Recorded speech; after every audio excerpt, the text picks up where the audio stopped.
नमस्कार. मी डॉक्टर किरण पाटील, मेंदू विकार तज्ञ, medulla health care, doctors colony Gadhinglaj आणि आजचा आपला टॉपिक आहे मेंदू विकाराची डोळ्यातील लक्षणे. तर मेंदूची जी विकार असतात, त्याची लक्षणे डोळ्यांमध्ये, व्हिज्युअल सिस्टममध्ये दिसण्याची जी काही कारणे आहेत, ती वेगवेगळ्या प्रकारची आहेत. तर आपण आता सुरुवात करूया, की मेंदूचा आणि डोळ्यांचा काय नेमका संबंध आहे. आपल्याला माहिती आहे, की मेंदूची जी नस असते, जी डोळ्यांना सप्लाय करते, म्हणजे डोळ्यांची नस जी म्हणतो ऑप्टिक नर्व्ह, ते आम्ही मेंदूचं एक एक्सटेन्शनच आहे म्हणून त्याप्रकारे आम्ही त्यांना कन्सिडर करतो.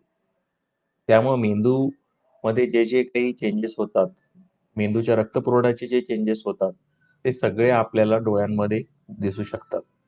म्हणजे आपण मराठीमध्ये म्हणतो, की डोळे ही एक विंडो आहे, खिडकी आहे माणसाच्या मनाची.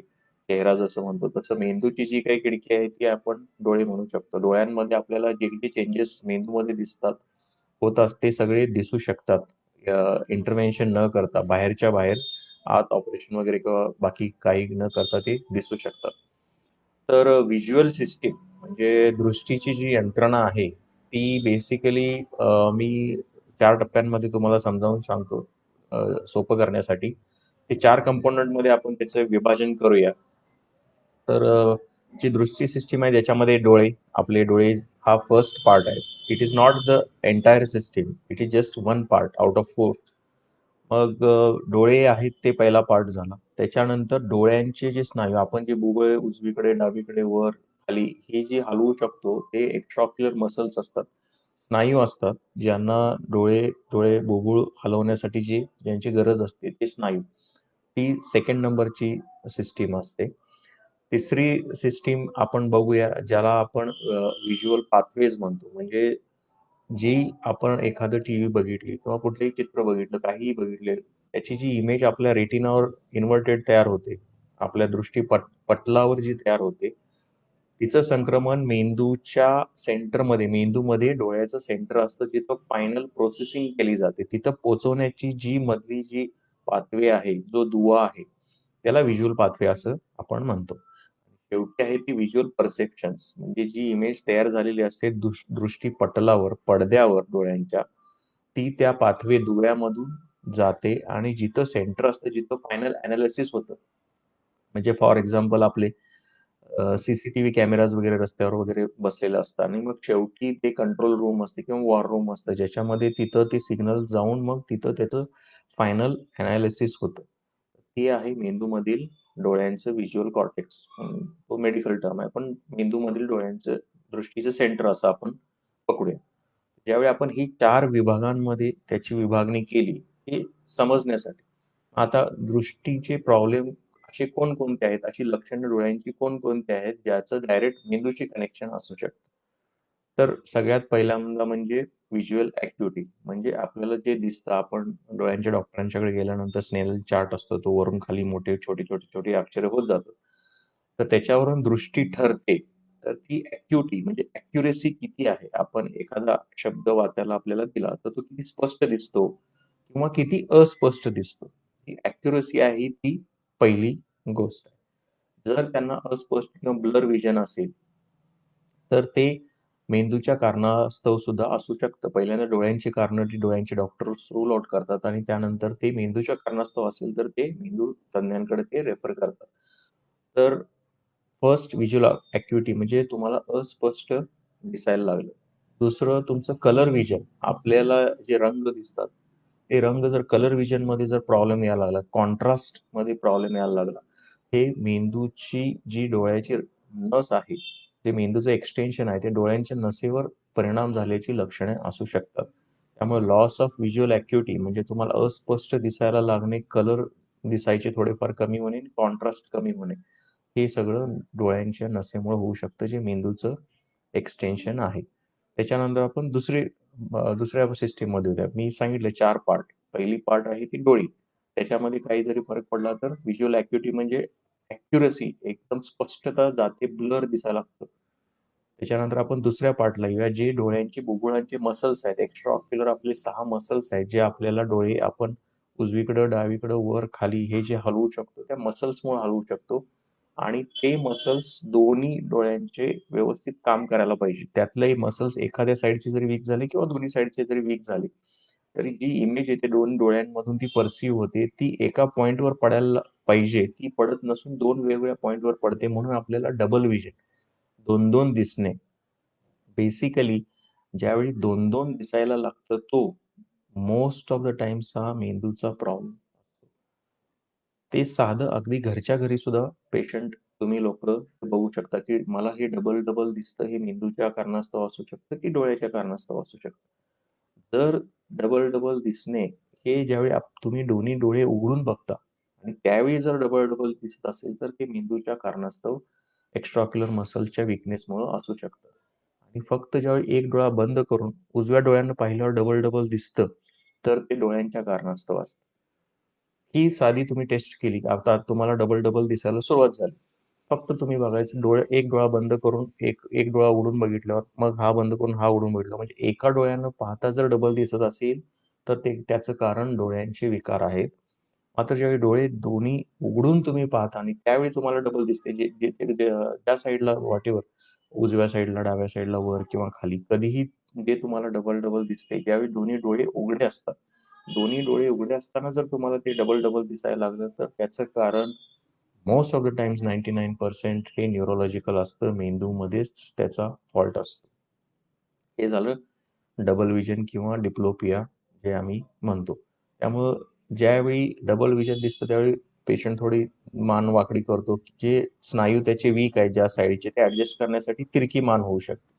त्यामुळं तिरकी मान झाली, पेशंटला डबल-डबल दिसायला लागलं. बेसिकली डबल-डबल दिसायला लागलं तर लॉट ऑफ कन्फ्युजन होतं. तुम्ही गाडी चालवू शकत नाही, रस्त्यावर बरोबर दिसू शकत नाही, कारण तुम्हाला 2 इमेजेस दिसतात आणि कोणता स्नायू वीक आहे त्याच्यानुसार तुम्हाला ते ज्या 2 इमेजेस आहेत ते एकाच्या साइडला एक दिसतात, की वर-खाली डबल-डबल दिसतात हे ठरतं. ही झाली दुसरी सिस्टम ज्यावेळी अफेक्ट होते. तिसऱ्या कंपोनंटला येऊया ज्याच्यामध्ये आपण व्हिज्युअल पाथवेज म्हणतो. म्हणजे डोळे झाले, त्यांना हलवणारे स्नायू झाले, तिथून सिग्नल पास करणारी जो दुवा आहे, त्याला आम्ही व्हिज्युअल पाथवे म्हणतो आणि त्याच्यामध्ये फॉल्ट आला, तर तुम्हाला पेरिफेरल फील्ड ऑफ व्हिजन, आता मी समोर पाहतोय. ही जी व्हिजन आहे ती समोरची झाली आणि वरून खाली ही सगळी पूर्ण आहे. त्याला पेरिफेरल, परिघातली व्हिजन आम्ही म्हणतो. त्याच्या जर व्हिज्युअल पाथवेमध्ये फॉल्ट आला कुठल्याही कारणास्तव, रक्त कमी पडल्यामुळं असू दे किंवा ट्यूमरमुळं असू दे किंवा इतर कोणत्याही कारणास्तव, तर तुम्हाला पेरिफेरल फील्ड ऑफ व्हिजन जाते. त्याच्यामुळं काय त्रास होतो? तुम्हाला दिसतच नाही. सेंट्रल तुम्हाला दिसतं समोरचं. साइडनं कोण माणूस यायला लागला, जोपर्यंत तो तुमच्या दृष्टिक्षेपात येत नाही समोर सेंट्रलच्या फील्डमध्ये, तोपर्यंत दिसत नाही. ही लोकं काय करतात, खाली चालताना थडकणे, एखाद्या माणसाला थडकणे किंवा एखादा माणूस शेजारून येत असताना आपल्याला त्या पेशंट्सना दिसत नसल्यामुळे एकदम जवळ आल्यावर ते एकदम उडी घेतात. हे जे प्रकार आहेत ते पेरिफेरल फील्ड ऑफ व्हिजनच्या लॉसचे प्रकार आहेत आणि ज्याचं कारण आपण सांगितलं व्हिज्युअल पाथवेमध्ये आहे. आणि सगळ्यात शेवटी जिथं फायनल प्रोसेसिंग होतं, जो चौथा कंपोनंट आणि मोस्ट इम्पोर्टंट कंपोनंट असतो, तो मेंदूमध्येच असतो, इथं मागच्या साइडला. आणि ज्याचा रक्तपुरवठा हा मेंदूच्या मागच्या साइडच्या रक्तवाहिन्यांद्वारे केला जातो. त्याच्यामध्ये ज्यावेळी तुम्हाला फॉल्ट येईल, त्यावेळी तुम्हाला होतं व्हिज्युअल इनअटेन्शन किंवा हेमी निग्लेक्ट. त्याचा अर्थ फायनल प्रोसेसिंग होत नाही. डोळे चांगले आहेत, तुमच्या डोळ्यांवर रेटिनावर पडद्यावर तुमची इमेज तयार होत आहे. इमेज ट्रान्सफर केली जात आहे. पण जिथं प्रोसेसिंग फायनल व्हायला पाहिजे, तिथं ते प्रोसेसिंग होत नाही. त्यामुळं फायनल कमांड जिथं आहे, तिथं ती काम न केल्यामुळं ते पेशंटला शेवटी दिसत नाही किंवा निग्लेक्ट, हेमी निग्लेक्ट किंवा इनअटेन्शन असं होतं. तर ह्या पेशंटना काय होतं, तो साइड जो आहे, डावा असू दे, उजवा असू दे, त्या साइडची प्रोसेसच होत नाही. त्यांना अस्तित्वात आहे असं दिसतच नाही. मग हे पेशंट कसे प्रेझेंट करतात? तर हे ज्यावेळी तुमच्या मेंदूची रक्तवाहिनी ब्लॉक झालेली असते, त्यावेळी हे साधारणतः होतं. त्यावेळी ते पेशंट जे दाढी करायची असेल समज, तर एका साइडचीच दाढी करणार किंवा कोम्बिंग करायचं असेल, एका साइडचंच टापटीपपणा ठेवणार किंवा ताटामध्ये त्यांना जर जेवायला दिलं, तर ते एका साइडचेच ताटातले सगळे पोहे खाणार. दुसऱ्या साइडचे अर्धे पोहे तसेच ठेवणार किंवा त्यांना एखादी आकृती परत आम्ही रिपीट करायला सांगितली, तर अर्धीच आकृती काढणार. पूर्ण आकृती कॉपी करायला सांगितली, तर ती करणार नाही. कारण त्यांना उजवी साइड किंवा डावी साइड ज्या साइडचा कुठला फॉल्ट असेल, ती साइड अस्तित्वात आहे हेच दिसत नाही. तर व्हिज्युअल फील्ड डिफेक्ट ज्याच्यामध्ये आपण म्हटलं की दुवा व्हिज्युअल पाथवेमध्ये प्रॉब्लेम असल्यामुळे जो प्रॉब्लेम होतो आणि याच्यामध्ये ह्या दोन्ही पेशंटमध्ये एवढाच फरक आहे. जे फायनल प्रोसेसिंग मेंदूच्या सेंटरमध्ये जो डॅमेज झालेला असतो त्या लोकांना माहीतच नसतं की आपल्याला प्रॉब्लेम आहे. म्हणून त्यांना म्हणतात निग्लेक्ट किंवा इनअटेन्शन. त्यांना कळतच नाही की आपल्याला प्रॉब्लेम. मग ते जाता-जाता भिंतीला धडकणे, दरवाजाला धडकणे, माणसांना धडकणे, या सगळ्या गोष्टी त्यांच्या सुरू असतात. मात्र व्हिज्युअल फील्ड डिफेक्ट असलेल्या माणसाला माहीत असतं की बाबा मला ह्या एरियामध्ये तो ब्लाइंड स्पॉट आहे, माझा पॅच आहे की जिथं मला ते दिसत नाहीये. तर हे बेसिकली 4 प्रकार झाले. मी तुम्हाला सांगितलं त्यांची कारणं काय आहेत. जी 4 कंपोनंट मी सांगितले, प्रत्येक कंपोनंट पहिला डोळ्याचा कंपोनंट अफेक्ट झाला तर आपल्याला स्पष्टता जाते. कलर थोडासा कमी, कॉन्ट्रास्ट कमी जाणवावा लागतो. त्याच्यानंतर दुसऱ्या कंपोनंटला अफेक्ट झालं, जे मसल्स असतात, स्नायू असतात, डोळे इकडे-तिकडे फिरवण्याचे. त्यांच्यामध्ये फॉल्ट आला तर डबल-डबल दिसणे हे होतं किंवा मान तिरकी होते किंवा उलटी होते, कन्फ्युजन होते, चक्कर आल्यासारखी होते. तिसरा कंपोनंट आहे जो दुवा आहे. त्याच्यामध्ये फॉल्ट आला तर तुम्हाला फील्ड डिफेक्ट दिसतात. खालचं दिसत नाही, साइडचं दिसत नाही. जोपर्यंत माणूस समोर येत नाही तोपर्यंत दिसत नाही. इकडून येत असलेला माणूस तर दिसतच नसतो. ज्यावेळी समोर दृष्टिक्षेपात येतो त्याच वेळी तो दिसतो. आणि चौथा आहे ते प्रोसेसिंग फायनल जे सेंटर मेंदूतलं डोळ्यांचं दृष्टीचं सेंटर आहे. ज्यावेळी ते अफेक्ट होतं, त्यावेळी माणसाला अंधुक-अंधुक दिसतं. मोस्ट कॉमनली 40, 50, 52 वर्षांचे जे ज्यांना साखर आहे, बीपी आहे, क्लासिकली ते असे प्रेझेंट करतात. त्यांना दिसायचं बंद होतं आणि दिसायचं बंद झालं तर ते एवढंच म्हणतात, "अंधुक-अंधुकच दिसतं मला ते, अंधुक-अंधुक दिसतं." आणि साधारणतः ही जी दृष्टी गेलेली असते ती रिकव्हर होण्यासाठी 1 ते 1.5 वर्षांचा कालावधी लागतो. त्यामुळं हे हे जे आहे हा एक प्रकारचा स्ट्रोकच आहे. रिकव्हरीला त्याला वेळ लागतो. तर ही 4 लक्षणं झाली. आता ती सोडून दुसरे सांगतो मी. एक ही डोळ्यांची पापणी असते. डोळ्यांची पापणे खाली पडणे, एका डोळ्यांची अर्धी उघडणे किंवा पूर्ण बंद होणे, हे देखील मेंदूच्याच विकाराचं लक्षण आहे. ते एक्स्ट्राऑक्युलर पाल्सीमध्ये येतं. त्याला टॉसिस असं म्हणतात, की पापणी ही बंद होते. त्याची वेगवेगळी कारणं आहेत. ती सडनली झाली, हळू झाली. त्यानुसार ती कारणं बदलतात. मग त्याला मायस्थेनिया ग्रेव्हिस सुद्धा कारण असू शकतं, ज्याच्यामध्ये तुम्हाला सकाळी जरा उठल्या-उठल्या पेशंटची पापण्या पूर्ण उघडलेल्या असतात आणि जसं-जसं संध्याकाळ होत जाईल तसं ती पापणी आपोआप बंद व्हायला लागते.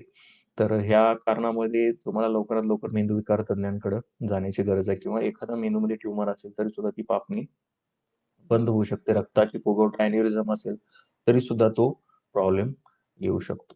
आता दुसरा प्रॉब्लेम आहे की दृष्टी जाणे. तर मेंदूच्या कोणकोणत्या कारणामुळे दृष्टी सडनली जाते. अमारोसिस फ्युगॅक्स जे आहे म्हणजे ट्रान्झिएंट व्हिज्युअल लॉस. त्याच्यामध्ये काय होतं पेशंटला सडनली म्हणजे नॉर्मल बघत असतो आणि सडनली त्याला पेनलेस म्हणजे काही त्रास होत नाही, दुखत नाही. न दुखता त्याचं वरून एकदम पडदा पडल्यासारखं. म्हणजे कर्टन कसा आपला वरून पडतो, तो पडदा पडल्यासारखा अल्टिट्युडनल व्हिज्युअल लॉस असतो. म्हणजे समोर आपण पाहायला लागलोय वरचा हाफ हा सडनली तो गेलेला आहे. मग हे मिनिटामध्ये आणि सेकंदामध्ये होतं आणि त्याची रिकव्हरी देखील थोड्या वेळानं होते. तर त्याचं कारण असं आहे, की जी मेंदूची रक्त पुरवठा करणारी समोरची कॅरोटिड सिस्टीम आहे, की त्या कॅरोटिड सिस्टीमची पहिली जी ब्रँच आउट होते, पहिला जो ब्रँच जातो तो डोळ्यानं जातो. त्यामुळं स्ट्रोक इन इव्हॅल्युएशन तुम्हाला पुढे मागे स्ट्रोक येणार असेल, हाताच्या पायाची ताकद जाणे, तोंड वाकडं होणे, हे जर होणार असेल, तर त्याच्या आधी वॉर्निंग साइन म्हणून हे ट्रान्झिएंट व्हिज्युअल लॉस म्हणजे अचानक तुमची दृष्टी जाऊ शकते. ती जर एका डोळ्याची गेली, तर पुढची सिस्टीम अफेक्टेड असते आणि ती दोन्ही डोळ्यांची गेली, तर मागची सिस्टीम रक्तवाहिनी करणारी मेंदूला ती अफेक्ट असते. त्यामुळे स्ट्रोक इन इव्हॅल्युएशन किंवा वॉर्निंग साइन म्हणजे तुम्हाला निसर्ग तुमचं शरीर हे वॉर्निंग देतं, की बाबा आता डोळ्यांची दृष्टी गेली, पुढं मेंदूमध्ये सुद्धा ब्लॉक होणार आहे. तर हे एक व्हेरी इम्पोर्टंट कारण आहे, ज्याच्यामध्ये सडन ऑनसेट अचानक तुमची दृष्टी जाते आणि काही मिनिटांमध्ये किंवा 1 तासाच्या आतमध्ये ती परत देखील येते. त्याचं कारण आहे, की ती सिस्टममध्ये फॉल्ट आहे. मेंदूला रक्तपुरवठा करणाऱ्या रक्तवाहिन्या ह्या त्याच्यामध्ये ब्लॉक असण्याची शक्यता आहे. तर तिसरं सगळ्यात कॉमन कारण ज्यांना डोकेदुखी असते. डोकेदुखी बरोबर डोळ्यांची लक्षणे मी खूप माझ्या प्रॅक्टिसमध्ये बघितलंय. डोकेदुखी असली तर ती चष्म्याचा नंबर लागलेला असेल. हे सर्वसामान्य लोकांना माहीत आहे. हे सर्व मान्य आहे. ते सोडून सुद्धा चष्मा बदलल्यानंतर सुद्धा जर तुमची डोकेदुखी कमी होत नसेल, तर त्याची इतर कारणं असू शकतात. ही लठ्ठ स्त्रियांच्यामध्ये जे मेन कारण आहे ते मेंदूतलं टेन्शन वाढल्यामुळं, इंट्राक्रॅनियल टेन्शन, मेंदूच्या आतलं टेन्शन वाढल्यामुळं देखील हा डोकेदुखी आणि त्याच्यावर असोसिएटेड दृष्टी कमी व्हायची लक्षणंही असू शकतात. आणि सगळ्यात इम्पोर्टंट कारण जे आहे आपल्या मायग्रेनमध्ये दिसतं, त्याच्यामध्ये सुद्धा तुम्हाला ते स्पॉट दिसू शकतात. आणि खूप कॉमन आहे डोकेदुखीमध्ये स्पॉट दिसणे वगैरे. हे सगळे प्रकार हे मेंदूच्या विकारांमध्ये येतात. त्यामुळं मेंदूच्या कारणास्तव डोळ्यात दिसणारी जी लक्षणं आहेत, कारण जी डोळ्यांची नस आहे ती 4 पार्ट्समध्ये विभागली गेलेली आहे. तिचं 4 पहिल्यांदा तिचा जो पोर्शन आहे तो इंट्रा ऑक्युलर पोर्शन असतो. जे डोळ्यांच्या आतला पोर्शन असतो. दुसरा इंट्रा ऑर्बिटर, तिसरा इंट्रा कॅनॅलिक्युलर म्हणजे त्या होलमधून, कॅनलमधून, टनेलमधून जो जातो तो पार्ट आणि चौथा इंट्रा क्रॅनियल. त्यामुळे मेंदूचं एक्सटेन्शन जी डोळ्यांची नस आहे, ती ह्या 4 पैकी कुठल्याही पार्टला अफेक्ट केली, तरी सुद्धा तो प्रॉब्लेम जाणवू शकतो. ऑप्टिक न्यूरायटिस नावाचा जो आजार आहे, जो मेंदूच्या नसेला प्रॉब्लेम झाल्यामुळे होतो, ज्याच्यामध्ये दृष्टी कमी होते. तो एका डोळ्याला पहिल्यांदा अफेक्ट करतो, नंतर दुसऱ्या डोळ्याला देखील तो अफेक्ट करू शकतो आणि ज्याच्यामध्ये ग्रॅज्युअली हळू तुमची दृष्टी कमी होत जाते. तर मोस्ट ऑफ द टाईम्स हे पेशंट्स नेत्रतज्ञांकडे जातात आणि तिथून ते डायग्नोज केल्यानंतर ते आमच्याकडं रिफर होतं. तर हे शॉर्टमध्ये तुम्हाला सांगितलं, की मेंदूच्या आजाराची डोळ्यातील लक्षणे. कारण डोळा हा डोळ्यांची नस जी आहे मेन ऑप्टिक नर्व्ह ही मेंदूचंच एक्सटेन्शन आहे. त्यामुळे तिच्यावर प्रेशर वाढलं मेंदूमध्ये ते ऑप्टिक नर्व्हमध्ये दिसतं. त्याच्यामध्ये पॅपिलिडेमा किंवा ऑप्टिक अट्रॉफी येते. खूप वेळा पॅपिलिडेमा म्हणजे डोळ्यांना आत सूज जी येते ती एक इमर्जन्सी असते. त्याला निग्लेक्ट करून चालत नाही. ती ट्यूमरमुळे येऊ शकते. खूप जास्त बीपी वाढल्यामुळे येऊ शकते. तो एंड ऑर्गन डॅमेज असतो. जसं आपण म्हणतो, की बीपी आणि शुगर हे सायलेंट किलर्स आहेत. त्यांची लक्षणं जास्त दाखवत नाही. ज्यावेळी एंड ऑर्गन म्हणजे डोळे असतील किंवा किडनी असेल, याच्यावर ज्यावेळी किंवा मेंदू असेल, याच्यावर ज्यावेळी फायनल इम्पॅक्ट होतो, त्याच वेळी त्याची लक्षणं दिसतात. त्यामुळे सगळ्या कारणास्तव मेंदूचे जे आजार आहेत, ते डोळ्यांमध्ये दिसू शकतात.